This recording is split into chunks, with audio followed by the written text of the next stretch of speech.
It's beyond bedtime. Welcome to Beyond Bedtime. My name is Flem Beekman. I am your producer. Stooge Carmichael has attempted to escape. So today I must be your host for Beyond Bedtime. I apologize for my voice. I must use a robot translator. For I am a Neptunian ice falcon and do not have vocal cords. Don't worry, I'm sure Stooge Carmichael will return soon, as Neptune is really super cold. Okay, up next is episode 7 of Nathan and Walter versus the Costume People. Enjoy! Nathan and Walter versus the Costume People, episode 7. Showdown at Ambrosia, part 2. The small planet of Nebo rumbled and shook, and the million Nebotians, young and old, looked on in wonder as the planet split in two, revealing their interstellar ship, the Cabinet Leviathan.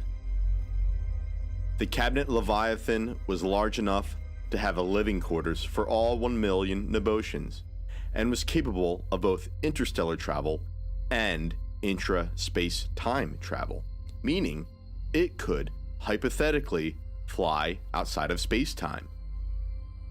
Let me figure out how to describe how big it was. Okay, if you took all of Earth's cruise ships and tied them together, and then added maybe 8 more cruise ships, it would be that big. And yes, you guessed it, it looked like a cabinet. A very, very big cabinet. The huge cabinet door of the Cabinet Leviathan slowly opened, and the Nebotians began to make their way on ship. Jessie Stargazer stood in line with her parents, but she felt distressed. She missed her friend Clark and did not want to leave him behind. She saw the Scion rolling around, inspecting the loading process, and she ran over towards him. "Scion," she said. "Hey, Scion, where is Clark? What happened to him?" We lost communications with Clark after he went underground, looking for toaster Joaquin Strudel. "But is he alive?" The Scion looked towards the Cabinet Leviathan. We don't know. "We have to wait for him. We have to give him a chance." It's not up to me. This decision came right from Keith Overlord. But I agree with you. There's something about that boy, Clark. The Scion looked at Jessie. I actually still think there'll be some way he'll figure out how to get his orb back. The Scion's shoulders slumped. But, as I said, it is not up to me. The blue stuff has run rampant on Earth, and for the safety of our people, we must leave the galaxy. We can only wish Clark luck and move on. "But what about..." What about what? You Nebotians are a people of cold logic and risk aversion. This is simply the safe play, and Nebotians always make the safe play. The decision is made. Now, get back to your place in line. Dejected, Jessie rejoined her parents. She was always excited to someday leave the galaxy and see what was beyond, but not with leaving her friend Clark behind. It just didn't feel right.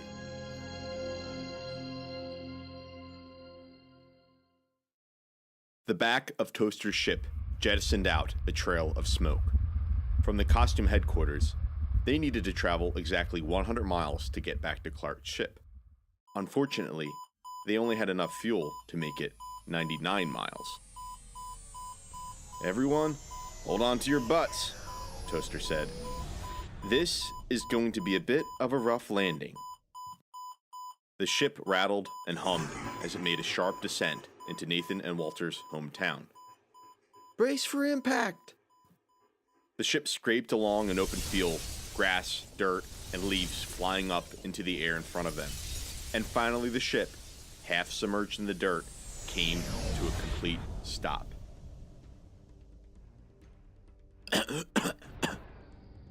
"Everyone okay?" shouted Toaster. I'm okay. Me too. Can't hear. Fine. Whoopee! Toaster opened the rear bay door, which was sticking up into the sky. The group crawled out. How far are we away from your ship? Nathan said. I'm not sure, Clark said. Let me try to contact the Scion. Clark spoke into his communicator. Scion? Scion of the Chancellor of Glorbus? Come in. It's Clark Cocoplex. The communicator crackled. It sounded like someone was picking it up. Clark! What? Where have you been?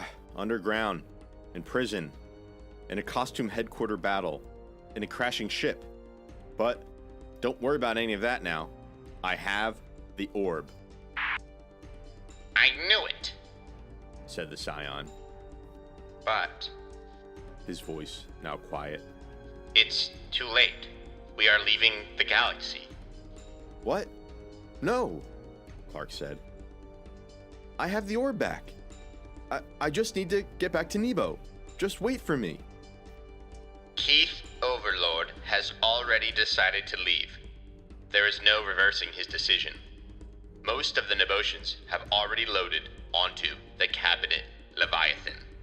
All I can do is try to buy you some time to get back up here before we leave, but I can't make any promises. Oh, okay. We are very close to my ship. Can you mark its exact location on my map? Okay, The Scion sent Clark the exact coordinates. get to your ship and get back here quickly. We leave the galaxy in less than an hour. When we exit the known universe, you will not be able to reach us. Okay. No time to lose. See you soon. Hopefully. Oh, and I just wanted to say, good luck. We're all counting on you. All right, guys, said Clark. The ship is that away. About a mile, over that hill, and behind a billboard. Let's haul. But they weren't the only ones heading to the ship. The loss of the blue orb threatened the very existence of the costume people. Chester knew that if it got too far away from them, somewhere off the planet, then they would fall limp again, returning to their old, lifeless selves. I will never let that happen.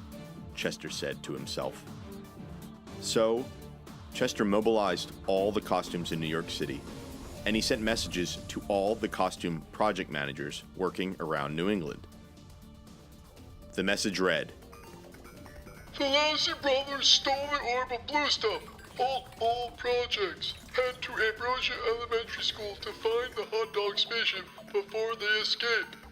ASAP. Pronto. Full stop. Do it now. Get going. Super important. Laser focus. About 1 million costumes were quickly converging on Ambrosia Elementary School and Clark's ship. Nathan and Walter could only hope they would stay one step ahead. And, of course, the costume people weren't the only ones to lose their orb.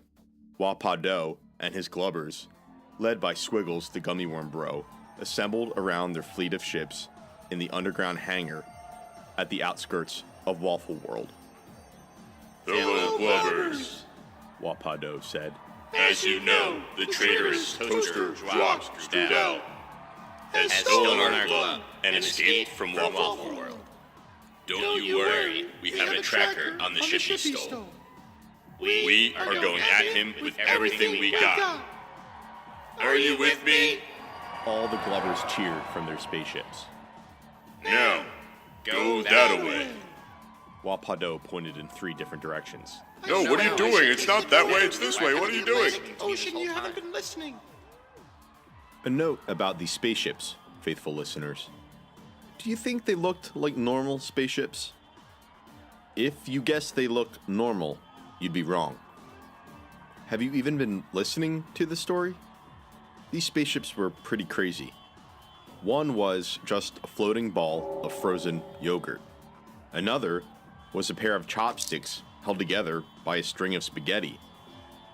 Yet another was a big wispy piece of cotton candy with ketchup cannons on the side. One was an overstuffed chipotle burrito that shot really spicy salsa, and one was a bag of unsalted peanuts, which was actually, needless to say, pretty lousy. But make no mistake, these ships were the real deal. Designed for travel, whether beneath the earth, in the sea, the air, or even for intra-universe travel. NAWVTCP doesn't mess around. An airlock about the size of a football field slowly opened above Waffle World, just under the Atlantic Ocean. Everyone, get ready. We leave in 20 minutes, said NAWVTCP. The ships powered on, and the Glovers continued to load up.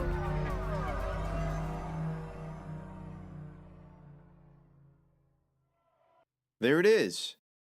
They'd come over a hill, and Clark pointed to the billboard just a few hundred feet away in the distance. We're almost there. Whoopee! You said it, Whoopi. As so often happens in stories like this one, large gray thunderclouds moved in and a heavy rain started. Something was very momentous about all this. As they approached Clark's ship, they heard marching in the distance. What does that sound? Said Nathan. I think it's costumes. Chester made a lot of them. He will do anything to save his orb. The group arrived at the ship. Clark leaned in the front door to turn it on. Okay, he said. It's just gonna need a few minutes to warm up. Are you kidding me? Said Loki. It's been parked here for months, and we are about to fly 82,000 miles into the far reaches of the atmosphere. Just give it a minute. The rumbling of the costume troops became louder. Nathan and Walter peeked around the billboard. There was an ocean of costumes. There were so many costumes that they blotted out the landscape, and they were marching in from all sides. Walter said. We need to get out of here now. Just one more minute, said Clark. The green energy bar for the ship slowly crept upwards. But then they all heard the sound of ships, including the sound of a particularly large ship. It thundered across the sky, ripping a rain cloud into pieces, and let out circus and carnival sounds.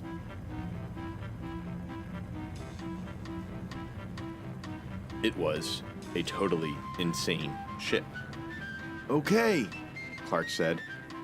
My ship is ready. Everybody get in. Let's get out of here. But the large, crazy ship moved forward slowly, and now hovered directly above them. Nathan and Walter looked up. The ship was a gigantic Ferris wheel. It spun rapidly, and each of the Ferris wheel carts were chock full of lunatic costumes. In the center, there was the one leader costume, Chester. Did you miss me? We coming for you.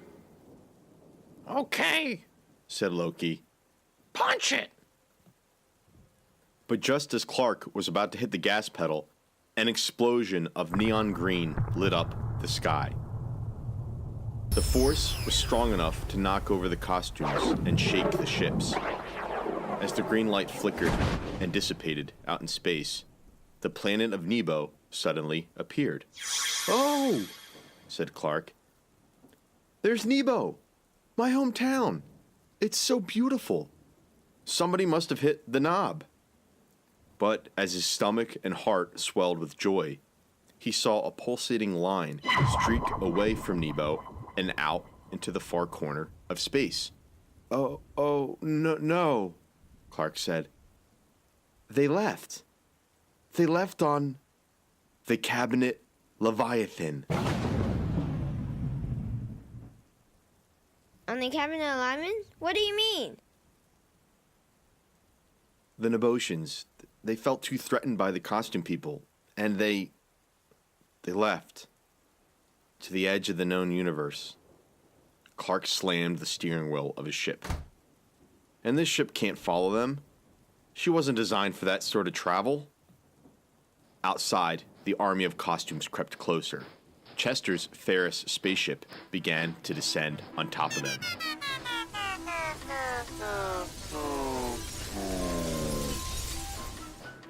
Let's just go anyways. We can't stay here. And go where? Clark said. We'll just fly around for a while, then be out of fuel. Plus, look. Clark pointed out the cockpit window at the Ferris spaceship. We wouldn't make it 50 feet from that thing. Chester's booming voice laughed. Let's face it, guys, Clark said. It's over. That's all she wrote. But what about these? Walter appeared at the rear of the ship, holding the orb of blue stuff in his left hand and the orb of red stuff in his right. Walter, Toaster said, and patted his pocket, looking for his red orb. What? Did you take that from me? Walter, Clark said. You took my blue orb. Walter looked at everyone in the ship, then at the two orbs between him. Now, Walter, Clark said, be careful, don't do anything crazy. Chester's Ferris spaceship landed outside. A door opened, and Chester and Derek, surrounded by a huge guard of even more costumes, disembarked from the ship, making their way to the hot dog ship. Guys, Nathan said. we need to do something. Yeah! Walter said. But not that, Toaster said. You can never mix the blue and red orbs together. Why? When we were given it trillions of years ago, we were warned not to. But what happens? The side of the hot dog ship was rocked by lint cannons. They're trying to break in. Loki said. Whatever we're gonna do, we need to do it now. Walter opened the two orbs. Walter, no! But before Clark could reach him, Walter poured a drop of blue stuff onto the floor of the ship, followed by a drop of the red stuff. There was a mild hiss, a crackle, and then it fizzled out. Nothing happened. What a piece of junk. Nathan said. Nothing even happened. The ship shook as a purple drop began to wiggle and expand, then slowly seep back into the ship's floor. Then the ship itself expanded, adding new thrusters, new interstellar engines, a new loading bay, a medic's room, a game room, racing stripes, and some totally sweet rims. And the hot dog spaceship now took on a metallic purple color. It powered on. The power meter was on full, ready for interstellar travel. Outside, Chester ordered thousands of costumes on top of the ship. Open that ship up! Weigh her down! Don't let her get away! Costumes scratched the doors, punched the windows, kicked the engines. Clark buckled back into the cockpit. Everyone strap in. I've set the course for the Cabinet Leviathan at the edge of the known universe. I think she can make it there now.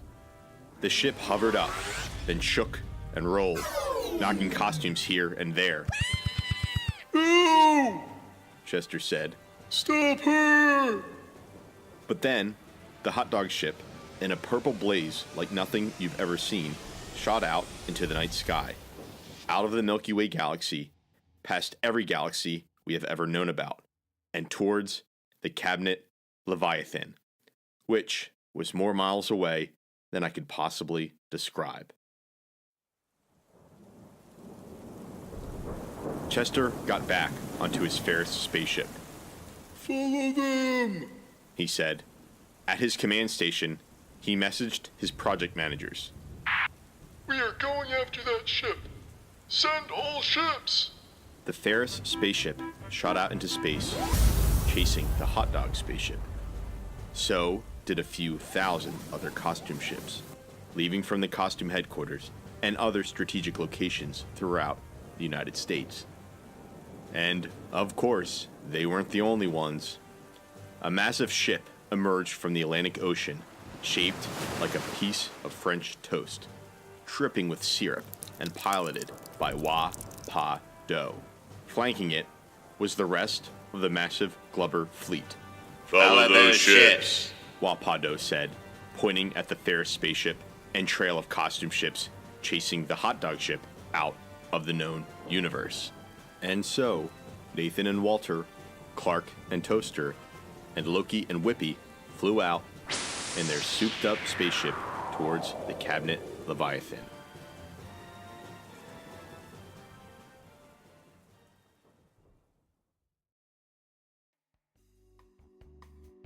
On the deck of the Cabinet Leviathan, Keith Overlord was starbathing.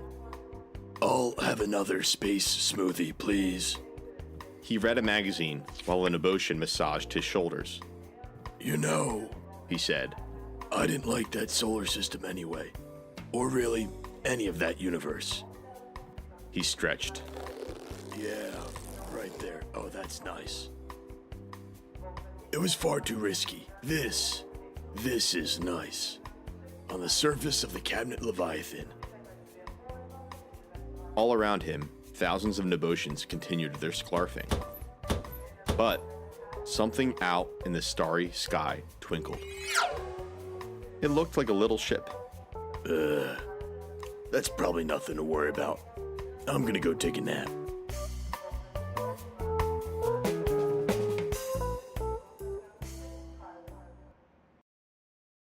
Stooge Carmichael has returned, but he is nearly a frozen block of ice. We will let him thaw out. He will be back to host next week, the season finale of Nathan and Walter versus the Costume People. Bye! Blanket or a hot chocolate or something.